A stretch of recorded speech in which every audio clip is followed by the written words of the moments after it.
Top of the morning, end of the day, somewhere in between, wherever you may be, as always, welcome. And thank you for making chemistry part of your day.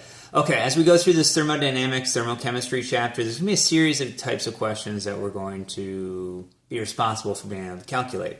And most of them are pretty easy to recognize. So we talked about the Q ones already, and we know those because we're going to see a delta T. The one we're going to talk about in this video is probably the easiest calculation to do. That's the good news. But it's probably the hardest to recognize that's what we're actually doing. So let's take a look at this. And basically we're going to use stoichiometry with energy.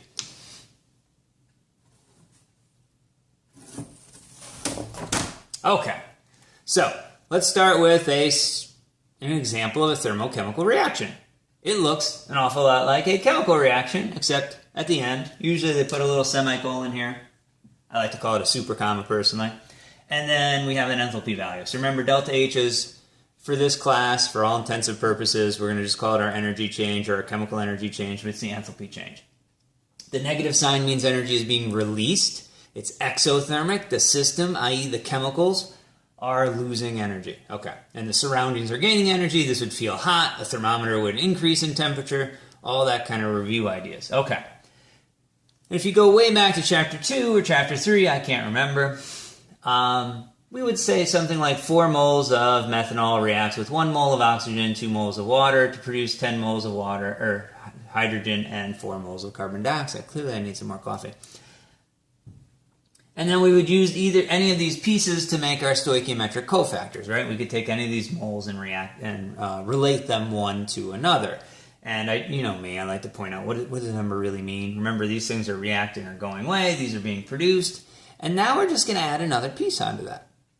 Because it's still true, all those same things. Blah, blah, blah, blah, blah, blah, blah, blah, and also produce 4 moles of carbon dioxide and release 47.6 kilojoules of energy. So we're going to review that the same way. So I'm just tacking on another little piece here at the end, which says negative 47.6 kilojoules, and I put my little release down there, same idea. If it was positive, it would be absorbed, it would be endothermic. And now really it's just a mole-to-mole ratio, except one of the moles is gone, it's now a moles to kilojoule ratio. But same idea. So, what would this look like in practice? Good question. There's really only 2 ways to do this. We can go from amount to energy, or energy to amount. Let's start with amount to energy, and then we'll try the other. Calculate the energy released when 10 grams of hydrogen is produced by the reaction above. Okay? So again, if we're digesting this problem, we always want to know what we're trying to find. Energy, that's pretty generic. Maybe joules or kilojoules, something like that. And then 10 grams of hydrogen. Well, that's pretty specific. And again, if they give us a balanced reaction, we can always try to sort our numbers with that if we want. So I could say, okay, I got 10 grams of this, and I want to know how much of this. Well, that's one column, and that's another column, and that may bring back flashbacks of me going mole-to-mole ratio, and the only way to go from chemical A to chemical B is a mole-to-mole ratio. So all those same concepts apply. It's going to look a little different because it's not really mole-to-mole, but the same principles apply. So we take our 10 grams of hydrogen, if all else fails, convert everything to moles, why not? And once we have moles of hydrogen, see if there's a reaction we can relate it to. So I mean, parts of this, even if you don't really understand where to move with the problem, it's the same movements we've been doing all along. You know, hopefully you're getting the beat of chemistry down. I don't know if it's a waltz or a rap or who knows. But anyway, some kind of, pattern should be emerging here. And now we want energy, and we relate that to the energy here. I'm going to leave the negative sign in here. You could just do this as an absolute value and realize the energy is released. And that would be fine. And that's it for the calculation, believe it or not. So again, fairly straightforward calculation. I get 235 kilojoules released,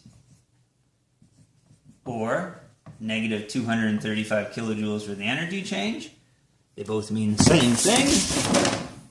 Wonderful. I hope you enjoyed that. Anyway, it was 235. Let's do the other example since it's in a hurry to get here. Literally. So, that's great, Dr. Wergo. That's mass to energy. What would it look like the other way? And maybe it won't even bop me on the head if we do it right. Natural gas can be used to supply energy by the following reaction. Methane gas is combusted to produce carbon dioxide, water, and release 1,760 kilojoules of energy. I should point out a lot of these energy changes tend to be in the hundreds or thousands. Again, when we finish a calculation, we always want to do what? Think about, does this answer make sense? So if we're talking about a delta H and enthalpy change, I would think anywhere from I don't know, 10 to 5,000 would be pretty reasonable, plus or minus, depending on the reaction. This certainly has burned it, so it should be negative. You would think you get a lot of energy from burning natural gas. In 2000, it's quite a bit, so all that makes intuitive sense. Again, if we're breaking down this problem the way I've been teaching you to break down problems, look at the numbers we have and what we're trying to find. Pretty easy. We're only given one number. We better start with that. So we're looking, and it's pretty specific in what we're looking for, so that's pretty good too. And then if we look at our reaction, we should always try to relate it back to a reaction if they give it to us. We can see we have information about the far left, we have information about the far right, and the question is, how do we relate those things to each other?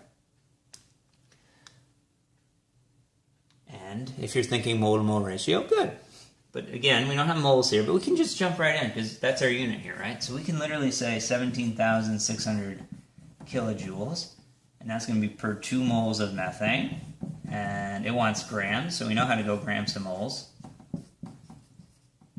My sincerest hope is we've gotten extremely good at that by now. And now it's just hit the buttons on the calculator.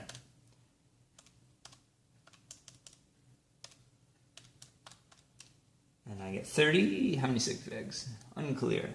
We'll go with 36.5 grams.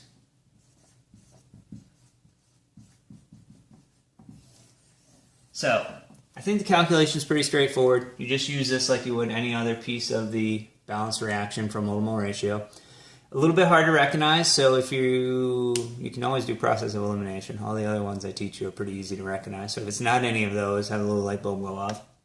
And then the other thing is, if they give you a reaction, put your pieces of information under and see if you have that kind of swinging gate idea where you got to go from chemical A to chemical B. And that's it. I hope this was pretty straightforward. Thank you as always for your time, attention, and positivity.